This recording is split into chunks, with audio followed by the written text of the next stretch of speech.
street alone. Her head was down, face locked onto the phone. And I wished I'd had a number so I could be color unknown. And then I tell her to look into my eyes and never let it go.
About to open her a door,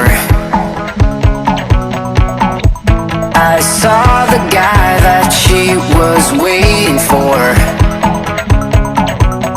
He had no flowers in his hands and no time to say hello.